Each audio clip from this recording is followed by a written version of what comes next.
সেদিন আমাদের বাড়িতে ছিল নাম সংকীর্তন, তো তাই জন্য আগের দিন এবং পরের দিন আমরা কী কী করলাম সেটাই চলো তোমাদের সাথে শেয়ার করি।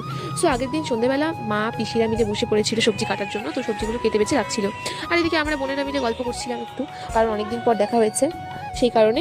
সো তারপর রাত্রেবেলা আমরা খাওয়া দাওয়া কমপ্লিট করে বসে পড়েছিলাম লুডো খেলতে। এদিকে দেখো লুডো খেলতে খেলতে রাত 2:30 বেজে গিয়েছে আর আমরা টেরই পাইনি। তারপর আর কি সেই খেলা শেষ হয়েছে 3টের সময়। তারপর সেদিন তো ঘুমোলাম, তারপর সকালে উঠে আবার বিকেল থেকে শুরু হয়ে গিয়েছিল কাজের জন্য তোড়জোড়।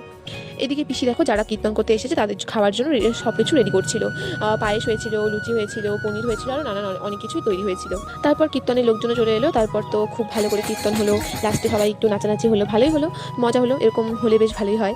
তারপর কীর্তন শেষ হলো, সবাইকে খাওয়া দাওয়া দিয়েছি আমি, দিদি আর সবাই মিলে। তারপর সবাই খেয়ে দিয়ে বাড়ি চলে গিয়েছে, তারপর আমরাও খেয়ে দিয়ে শুয়ে পড়লাম। যাই হোক, আজকের ভিডিওটা এতটুকুই। কেমন লাগলো জানিও, ভালো লাগলে লাইক, কমেন্ট অ্যান্ড শেয়ার করে দিও।